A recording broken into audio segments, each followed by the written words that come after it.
पण तुम्हाला सांगू इच्छितो यावर्षी मान्सूनसाठी इतकं पोषक वातावरण कधीच नसतं। पण तुम्ही बघा 30 आणि 31 तारखेला आपली केरळची देवभूमी हो चांगला मान्सून सक्रिय होणार आहे आणि ते सक्रिय झाले त्यानंतर 4 ते 5 दिवसात मध्ये 5-6 जूनच्या दरम्यान तो महाराष्ट्रात येऊ शकतो। अचानक कंप्लीट 12 दिवस पाऊस यायचा राहिलेला आहे, म्हणजे 12 दिवसा पाऊस राहिला आहे, म्हणजे 12 दिवसानं मान्सूनचा पाऊस येणार आहे। म्हणून हे सर्वप्रथम शेतकऱ्यांनी अंदाज लक्षात घ्यायचा आणि शेतीचे कामे करून घ्यायचे। आणि राज्यात सध्यामध्ये आज 24-25च्या दरम्यान मराठवाडा आणि उत्तर महाराष्ट्र आणि कोकणपट्टी घाटमाटा परिसरामध्ये विखुरलेल्या स्वरूपाचा आज देखील बऱ्याच ठिकाणी पूर्व मोसमी जोरदार पाऊस पडणार आहे। याच्यामध्ये काही ठिकाणी गारपीट देखील होणार आहे, म्हणून हे अंदाज शेतकऱ्यांनी लक्षात घ्यायचा। त्याच्यानंतर विदर्भातल्या शेतकऱ्याला सांगू इच्छितो की विदर्भातल्या शेतकऱ्याचे फोन आले पूर्व मोसमी पाऊस कधी येणार आहे, तर विदर्भातल्या सर्व शेतकऱ्याला सांगू इच्छितो की पूर्व मोसमी पाऊस तुमच्याकडं 26 मे पासून ते 5 जूनच्या दरम्यान चांगला पाऊस पडणार आहे। वेगवेगळ्या भागात विखुरलेल्या स्वरूपाचा खूप काही काही ठिकाणी ओढे नाले वाहतील असा विदर्भात देखील 26 मे ते 5 जूनच्या दरम्यान त्या 10 दिवसामध्ये पडणार आहे। सगळीकडे ती एकदा येणार नाही, म्हणून हे देखील विदर्भातल्या शेतकऱ्यांनी अंदाज लक्षात घ्यायचा।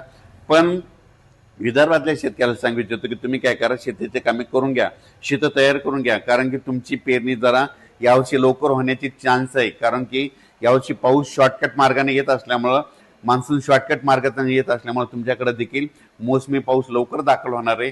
म्हणून शेतीची कामे विदर्भातल्या 6, 5, 11 जिल्ह्यांमध्ये वर्धा, नागपूर, भंडारा, गोंदिया, चंद्रपूर, यवतमाळ, वाशिम, हिंगोली, त्याच्यानंतर बुलढाणा, अकोला, अमरावती, इकडे नांदेड जिल्हा, यवतमाळ जिल्ह्यातल्या शेतकऱ्यांनी शेतीचे कामं करून घ्या, कारण की पूर्व मोसमी पाऊस तुम्हाला पडणार आहे, त्याच्या पाठीमागून लगेच मोसमी पाऊस येणार आहे, म्हणून तुमच्यासाठी खूप चांगलं वातावरण राहणार आहे। म्हणून हे देखील लक्षात घ्यायचं।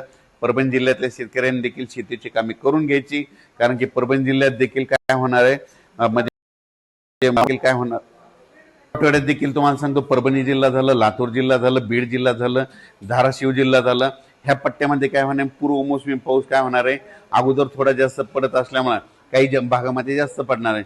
पण मराठवाड्यातल्या शेतकऱ्यांनी तुम्ही काय करायचं, अचानक कंप्लीट आपल्याला पाऊस येण्यासाठी 12 दिवस शिल्लक राहणार आहे, 5-7 जूनला पाऊस येणार आहे, म्हणून हा अंदाज लक्षात घ्यायचा। पण बदल झाला तर त्याचा परत निषेध दिला, पण माझं म्हणणं आहे तोपर्यंत आपण आपल्या शेतीचे कामं करून घेणे सगळ्यात महत्त्वाचं आहे। उत्तर महाराष्ट्रातल्या शेतकऱ्यासाठी एक आनंदाची बातमी, उत्तर महाराष्ट्रातील काय होणार आहे, म्हणजे 26-27 मेच्या दरम्यान देखील पूर्व मोसमी पाऊस असणार आहे।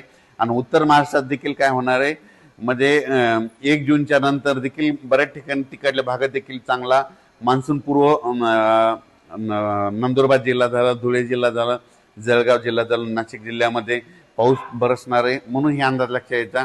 पण उत्तर महाराष्ट्रातल्या शेतकऱ्याला सांगू इच्छितो की तुम्ही काय करा, म्हणजे 5 जूनच्या अगोदर तुमचे शेतीचे कामं सगळे रेडी करून ठेवा, कारण की मान्सून पूर्व पाऊस बी बरसणार आहे आणि त्याच्या पाठीमागून मान्सून येईल, म्हणून यावर्षी पण सर्व शेतकरी